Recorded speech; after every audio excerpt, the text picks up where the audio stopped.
आप सबों को प्रभु यीशु मसीह के पवित्र नाम में प्रेम भरा नमस्कार। प्रिय दर्शकों, हम आपका इस कार्यक्रम में स्वागत करते हैं जिसका नाम है सत्यवचन। सत्यवचन कार्यक्रम TWR इंडिया की एक अनुपम प्रस्तुति है। इसमें हम सर्वशक्तिमान परमेश्वर के जीवित वचनों का बाइबल से मानव जीवन के लिए जो भी प्रगटीकरण दिया गया है और उन अनमोल बातों को सीखने का प्रयास कर रहे हैं। इस संसार के रचयिता ने अपनी बातों को बाइबल में प्रकट करके हमें प्रदान किया है। हम उससे इस अध्ययन के द्वारा मूल्यांकन कर रहे हैं और बाइबल की एक एक पुस्तक बारी बारी से हम अध्ययन कर रहे हैं ताकि परमेश्वर की बातों को समझकर उसके अनुसार चल सके। क्योंकि बाइबल के अंदर भजन संहिता की पुस्तक उसके 128वें अध्याय और उसके पहले वचन में इस प्रकार लिखा हुआ है, क्या ही धन्य है हर एक जो परमेश्वर का भय मानता है और उसके मार्गों पर चलता है। जब तक हम उसके मार्गों को ना जाने, कैसे हम उसकी भक्ति कर सकेंगे या उसके मार्गों पर चल सकेंगे। सत्यवचन कार्यक्रम इसलिए आपके सामने लाया गया है कि हमारे रचयिता के उन बातों को हम जाने, समझे और जो कुछ भी हम चाल चलते हैं उसमें उसके विरुद्ध ना चलें। इस अध्ययन श्रृंखला में हम इस समय लेवी व्यवस्था की पुस्तक से अध्ययन कर रहे हैं, जहां परमेश्वर इस्राएलियों को विभिन्न प्रकार की व्यवस्थाएं प्रदान कर रहे हैं। आज इस पुस्तक में अपनी विशेष प्रजा के रूप में उन्हें परमेश्वर के कार्यों को स्मरण रखने के लिए विश्राम वर्ष और जुबली वर्ष में किन रीति और भूमि को विश्राम देने के लिए परमेश्वर ने कहा है, उसके विषय में आज हम अध्ययन करेंगे। अपने समाज में गरीब लोगों के साथ कैसे भूमि के संबंध में हमें व्यवहार करना चाहिए, दासों के साथ कैसा व्यवहार करना चाहिए, इन सब बातों को, इन सब नियमों को परमेश्वर स्वयं उन्हें प्रदान करते हैं। आज हमारे लिए यहाँ पर एक आध्यात्मिक शिक्षा है। तो चलिए मित्रों, हम इस बात को देखते हैं और सीखते हैं कि परमेश्वर इसके द्वारा से हमें और किन बातों को सिखाना और समझाना चाहते हैं। आइए अपने अध्ययन में आगे बढ़ें। मूसा की व्यवस्था इस्राएलियों के लिए ही नहीं वरन उस देश के लिए भी थी जहां उन्हें निवास करना था, अर्थात फलिस्तीन देश। इस अध्याय में इन्हीं विधि विधानों पर बल दिया गया है। ये नियम जंगल में लागू नहीं किए जा सकते थे। उनका पालन करना तब ही संभव था जब इस्राएल प्रतिज्ञा के देश में प्रवेश करेगा। यहाँ देश शब्द बार बार आएगा। जब तुम उस देश में प्रवेश करो, यहोवा के लिए विश्राम मिला करे। हम देखते हैं कि अंतिम वाक्यांश इस अध्याय में 10 बार आया है। इस अध्याय की चर्चा का मुख्य केंद्र है वह देश जो परमेश्वर उन्हें देगा। अतः मूसा की व्यवस्था विशेष जाति वरन विशेष स्थान फलिस्तीन देश के लिए थी। इसके अतिरिक्त यह व्यवस्था कृषि संबंधित प्रजा के लिए भी थी। आप लेवी व्यवस्था या संपूर्ण बाइबल में 7 की संख्या का उल्लेख देखेंगे। यह संख्या परिपूर्णता को दर्शाती है। इसका अभिप्राय प्रत्येक संदर्भ में सिद्धता से तो नहीं परंतु परिपूर्णता से है। लेवी व्यवस्था की पुस्तक में संख्या 7 का संबंध प्रकाशित वाक्य की पुस्तक में व्यक्त संख्या 7 से है। दोनों ही पुस्तकों में इसका प्रयोग रचनात्मक रूप से है। समय भी दोनों परिप्रेक्ष्यों में नागरिक धर्म संबंधी घटनाओं में 7 भागों में विभाजित किया गया है। 7वां दिन, 7वां सप्ताह, 7वां महीना, 7वां वर्ष। संपूर्ण कैलेंडर 7 की संख्या पर आधारित था और लय व्यवस्था भी 7 के चक्र पर चलती थी। प्रकाशित वाक्य में यह फिर प्रकट होता है। परमेश्वर ने 7वें दिन विश्राम किया, इसलिए नहीं कि वह थक गया था परंतु इसलिए कि उसने सृजन कार्य 6 दिन में पूरा कर लिया था और शेष कोई काम नहीं रहा था। सप्त का दिन समय की गणना करने की आधारभूत इकाई थी और समय का विस्तार सप्त से ही आरंभ होता था। आइए हम देखें 7वां वर्ष। लय व्यवस्था 25 अध्याय के 1 पद में लिखा है, फिर यहोवा ने सीनै पर्वत के पास मूसा से कहा। यहाँ ध्यान दीजिए कि यह सिय्योन पर्वत का दृश्य है, परंतु यह लागू तब होगा जब इस्राएल प्रतिज्ञा के देश में बस जाएगा। लय व्यवस्था 1 अध्याय के 1 पद में परमेश्वर मिलाप वाले तंबू में से बात कर रहा था। अब लय व्यवस्था 25 के 2 में लिखा है, इस्राएलियों से कह कि जब तुम उस देश में प्रवेश करो जो मैं तुम्हें देता हूँ, तब भूमि को यहोवा के लिए विश्राम मिला करे। यह बड़ी विचित्र बात है कि विश्राम की व्यवस्था मनुष्य और भूमि दोनों के लिए थी। मनुष्य के लिए प्रत्येक 7वां दिन विश्राम दिवस था, जबकि भूमि के लिए प्रत्येक 7वां वर्ष था। 7वें दिन का संदर्भ परमेश्वर के सृजन कार्य से है, जब उसने अपने कार्य को पूरा करके विश्राम किया था। शब्द का अर्थ है विश्राम और इसका परम अर्थ है उद्धार का विश्राम। इब्रानियों के पत्री 4 उसके 9 से 11 में हम देखते हैं, अतः जान लो कि परमेश्वर के लोगों के लिए शब्द का विश्राम बाकी है, क्योंकि जिसने उसके विश्राम में प्रवेश किया है उसने भी परमेश्वर की नाई अपने कामों को पूरा करके विश्राम किया है। इसलिए हम उस विश्राम में प्रवेश करने का प्रयत्न करें। ऐसा ना हो कि कोई जन उनकी नाई आज्ञा ना मानकर गिर पड़े। इन पदों में विश्राम का अर्थ है शब्द का दिन रखना। आज वैज्ञानिक कृषि के युग में भी भूमि को 7वें वर्ष विश्राम देना लाभकारी देखा गया है। यह कृषकों के लिए भी विश्राम का समय होता है। सत्य तो यह है कि इस्राएल द्वारा विश्राम वर्ष के नियम का पालन नहीं करने के परिणाम स्वरूप ही उन्हें बेबीलोन के दासत्व में जाना पड़ा था, जिसे हम दूसरा इतिहास 36 और उसके 21 पद में देखते हैं। उन्होंने 490 वर्षों में 70 विश्राम वर्षों का उल्लंघन किया था, जिसके दंड स्वरूप परमेश्वर ने उन्हें 70 वर्ष के लिए बाबुल के दासत्व में रखा। लय व्यवस्था 25 उसके 3 से 4 में लिखा है, 6 वर्ष तो अपना अपना खेत बोया करना और 6वां वर्ष अपने अपने दाख की बारी छांट छांट कर देश की उपज इकट्ठी किया करना, परंतु 7वें वर्ष भूमि को यहोवा के लिए परम विश्राम काल मिला करे। उसमें ना तो अपना खेत बोना और ना अपनी दाख की बारी छांटना। प्रियो, इससे स्पष्ट है कि विश्राम वर्ष भूमि से संबंधित था। वे 6 वर्ष तक खेती कर सकते थे और अपनी दाख की बारियों को 6 वर्ष तक उगा सकते थे, परंतु 7वें वर्ष उन्हें भूमि में बीज नहीं डालना था और फल नहीं लेना था। पृथ्वी पर और मनुष्य पर श्राप था कि वे अपने माथे की पसीने से रोटी उपजाएगा। एक दिन ऐसा आएगा जब सृष्टि श्राप मुक्त हो जाएगी। रोमियो की पत्री 8 उसके 20 से 22 में, यशाया 35 उसके 1 से 2 पद में देखते हैं। विश्राम वर्ष परमेश्वर का एक अति उत्तम कृषि संबंधित नियम है। परमेश्वर कृषि विज्ञान का ज्ञाता है। जहाँ जहाँ यह नियम लागू नहीं किया गया है, वहाँ वहाँ भूमि को महान हानि पहुँची है। लय व्यवस्था 25 उसके 5 से 7 में हम पढ़ते हैं, जो कुछ काटे हुए खेत में अपने आप से उगे उसे ना काटना और अपनी बिन छाटी हुई दाखलता की दाखों को न तोड़ना, क्योंकि वह भूमि के लिए परम विश्राम का वर्ष होगा और भूमि के विश्राम काल ही की उपज से तुमको और तुम्हारे दास दासी को और तुम्हारे साथ रहने वाले मजदूरों और परदेशियों को भी भोजन मिलेगा, और तुम्हारे पशुओं का और देश में जितने जीव जंतु हों उनका भी भोजन भूमि की सब उपज से होगा। देखिए, परमेश्वर अपनी आज्ञाओं के पालन करने के प्रतिफल में कैसा प्रावधान करता है। भूमि की उत्पादन क्षमता इतनी बढ़ जाती थी कि प्रतिवर्ष खेती करने की आवश्यकता ही नहीं थी। अब्राहम के युग में परात नदी के भूभाग में अनाज स्वतः ही उगता था, वहाँ खेती करने की आवश्यकता नहीं थी। इस्राएल में भूमि अपने स्वामी, उसके सेवकों और परदेशियों के लिए पर्याप्त भोजन उत्पन्न करती थी। मवेशी भी भूमि की उपज से पूरी तरह पोषित होते थे और हृष्ट पुष्ट थे। परमेश्वर मनुष्य और पशु, इस्राएल और परदेशी सबकी सुधि लेता था।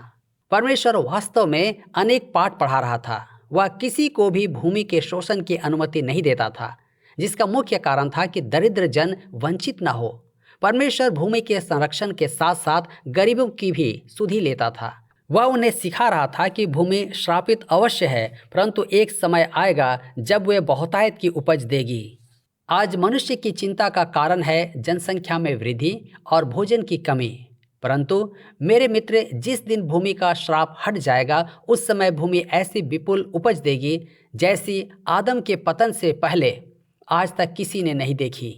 परमेश्वर सब प्रकार की मानवीय आवश्यकता का पूर्ति करता है। परमेश्वर इस पृथ्वी का स्वामी है। आइए देखें जुबली वर्ष। लय व्यवस्था 25 के 8 में लिखा है, और 7 विश्राम वर्ष अर्थात 7 गुना 7 वर्ष गिन लेना। 7 विश्राम वर्षों का यह समय 49 वर्ष होगा। देखिए, यहाँ भी 7 का गुणनफल है। 7 विश्राम वर्ष अर्थात 49 वर्ष। 50वां वर्ष जुबली वर्ष है। यह कैलेंडर के समय की बड़ी इकाई थी जिसमें 7 वर्ष के 7 खंड थे। आज हम भूमि को नाप के अनुसार पट्टे पर किराया देकर लेते हैं या देते हैं। परमेश्वर तो यह व्यवस्था पहले से ही कर चुका है। प्रत्येक शताब्दी में 2 जुबली वर्ष होते थे। लय व्यवस्था 25:9 में लिखा है, तब 7वें महीने के 10वें दिन को अर्थात प्रायश्चित के दिन जय जयकार के महाशब्द का नरसिंगा अपने सारे देश में सब कहीं फूंकवाना। यह इस्राएल राष्ट्र की विश्राम व्यवस्था की शीर्ष अवस्था थी। यह जुबली वर्ष होता था। अनेक परिप्रेक्ष्यों में यह मूसा की व्यवस्था का सबसे अधिक प्रत्याशित एवं आनंददायक समय होता था। तुरही शब्द का उद्गम इब्रानी भाषा के मेढ़े का सिंग से हुआ है। बाइबल में इसका अनुवाद 21 बार जुबली किया गया है और 5 बार मेढ़े का सिंग तथा 1 बार तुरही किया गया है। प्रतिज्ञा के प्रदेश में बस जाने के पश्चात उनका क्षेत्र इतना अधिक विस्तृत था कि यदि तुरही 1 बार फूंकी जाए तो दान से बरशेबा तक उसका सुनाई देना संभव नहीं था। अतः तर्क के आधार पर यह अति संभव है कि प्रत्येक बस्ती में तुरही एक साथ फूंकी जाती होगी कि जुबली वर्ष की घोषणा की जाए। मेरे विचार में वह मिलाप वाले तंबू या मंदिर से आरंभ होती थी। एक व्यक्ति किसी दूरस्थ स्थान पर नियुक्त किया जाता था कि उस तुरही को सुनकर अपनी तुरही को फूंके और फिर दूसरा, फिर तीसरा, इस प्रकार संपूर्ण तुरहियां फूंकी जाती थी।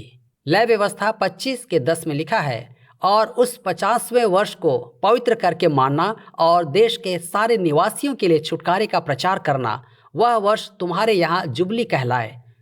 उसमें तुम अपनी अपनी निज भूमि और अपने अपने घराने में लौटने पाओगे।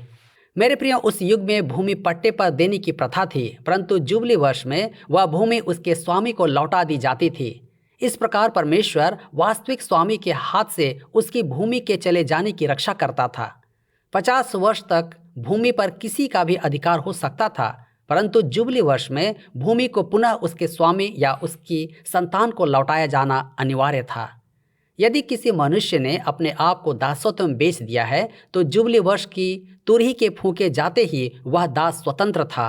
उसकी बेड़ियां खुल जाती थी। आज हमारी स्वतंत्रता ऐसी ही है। तुरही के लिए यूनानी शब्द केरुकस और क्रिया का शब्द केरुसो का अर्थ है घोषणा करना या संदेश सुनाना।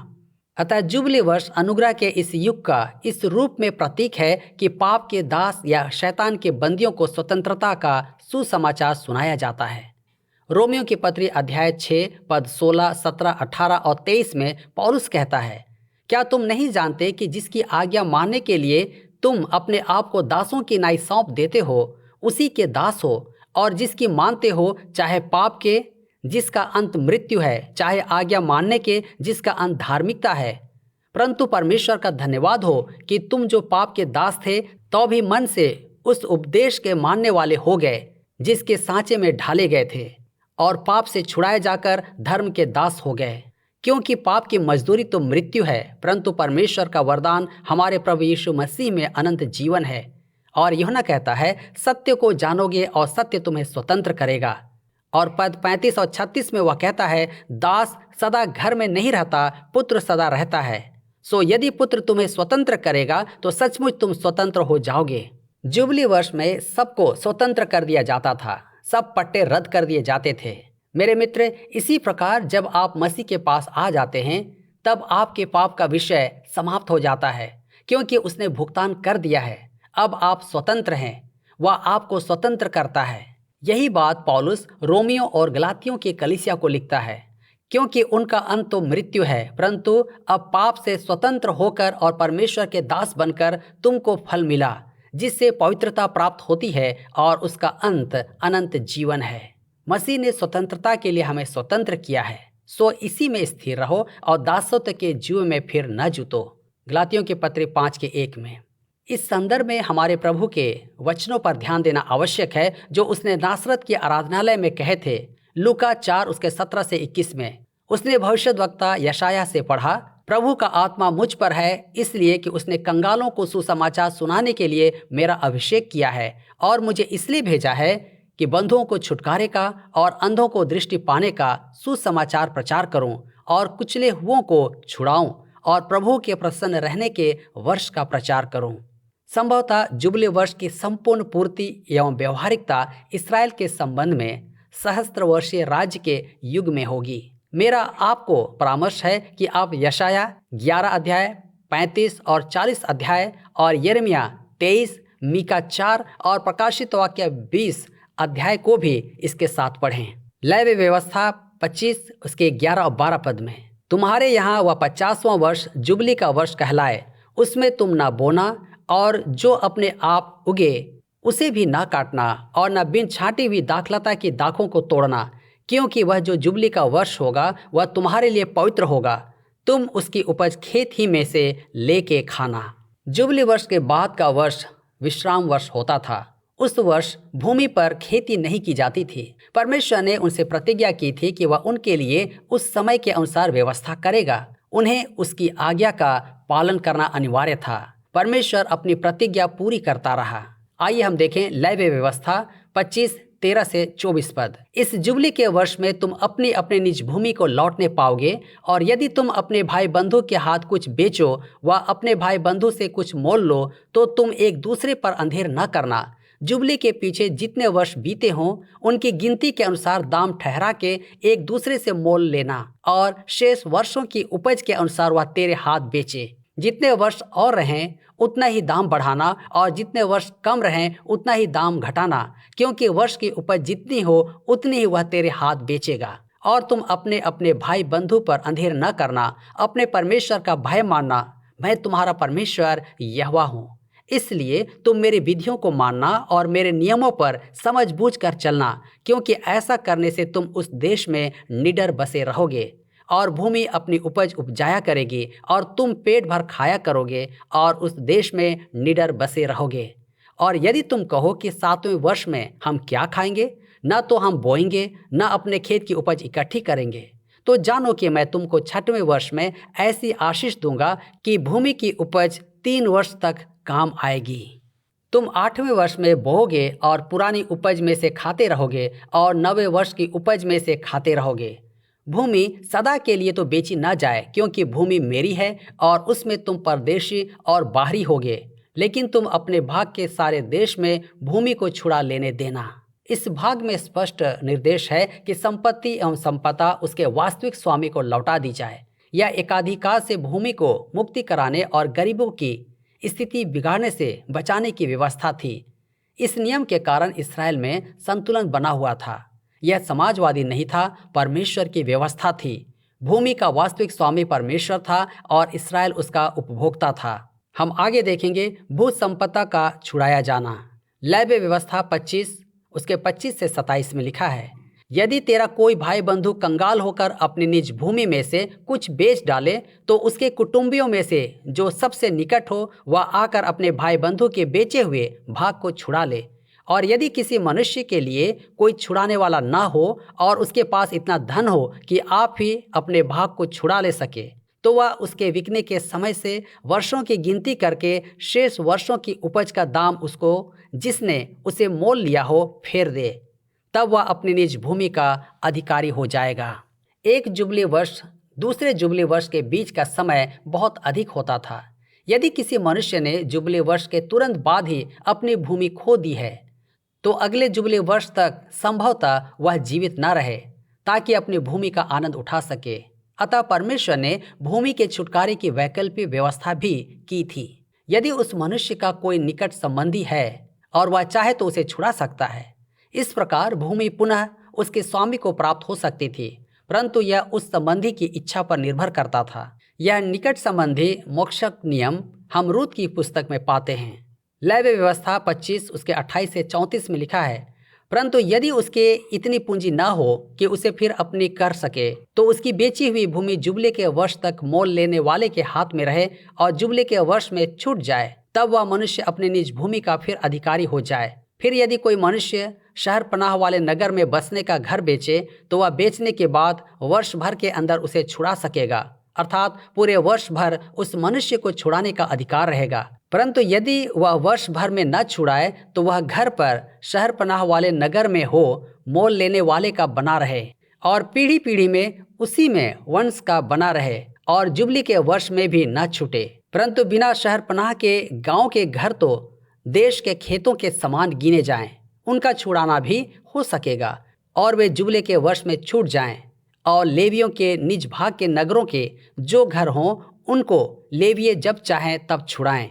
और यदि कोई लेवीय अपना भाग न छुड़ाए तो वह बेचा हुआ घर जो उसके भाग के नगर में हो जुबले के वर्ष में छूट जाए, क्योंकि इस्राएलियों के बीच लेवियों का भाग उनके नगरों में वे घर ही हैं। और उनके नगरों की चारों ओर की चराई की भूमि बेची न जाए, क्योंकि वह उनका सदा का भाग होगा।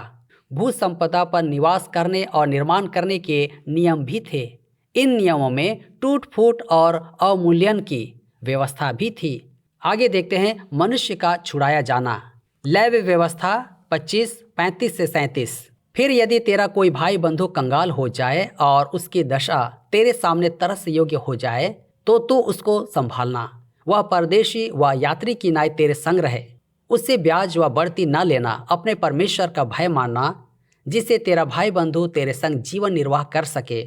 उसको ब्याज पर रुपया न देना और न उसको भोजन वस्तु लाभ के लालच से देना। परिस्थिति के मारों के लिए परमेश्वर विशेष चिंता करता है। उनकी सहायता करना अनिवार्य था। उनका शोषण वर्जित था।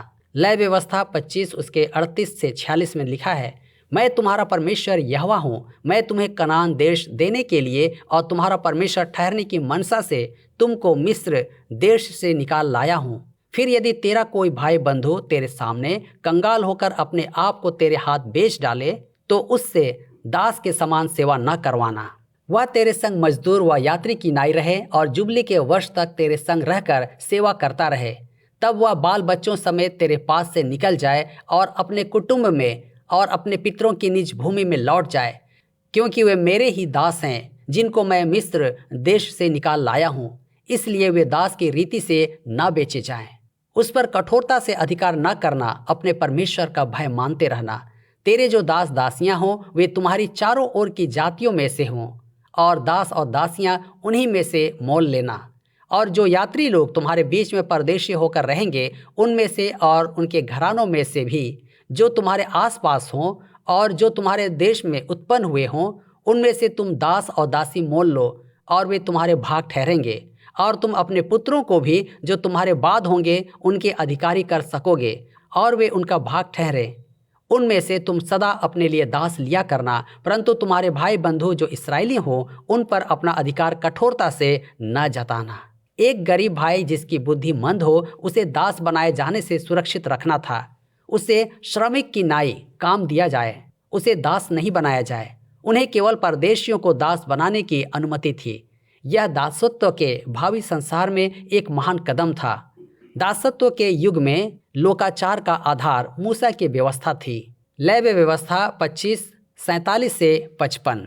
फिर यदि तेरे सामने कोई परदेशी व यात्री धनी हो जाए और उसके सामने तेरा भाई कंगाल होकर अपने आप को तेरे सामने उस परदेशी व यात्री व उसके वंश के हाथ बेच डाले तो उसके बिक जाने के बाद वह फिर छुड़ाया जा सकता है। उसके भाइयों में से कोई उसको छुड़ा सकता है। वह उसका चाचा व चचेरा भाई तथा उसके कुल का कोई भी निकट कुटुंबी उसको छुड़ा सकता है। वह यदि वह धनी हो जाए तो वह आप ही अपने को छुड़ा सकता है।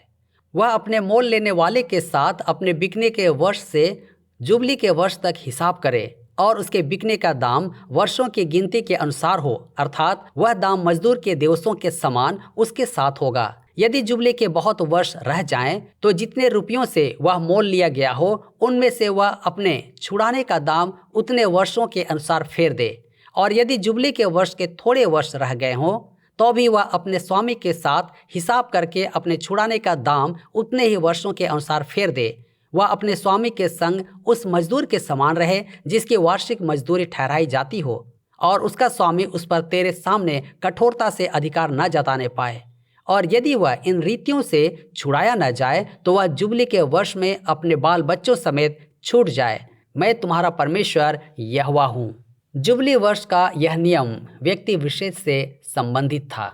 यदि कोई मनुष्य अपनी संपत्ति को बेच दे और उसके बाद परिस्थितिवश स्वयं को दास के रूप में बेचे तो उसका निकट संबंधी उसे छुड़ा सकता था।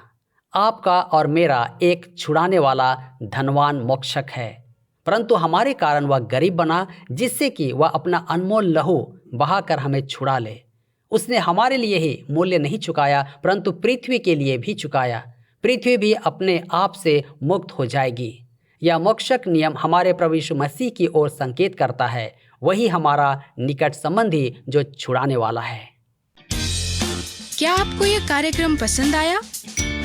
अभी हमें एक मिस कॉल करें और आप अगले विजेता हो सकते हैं।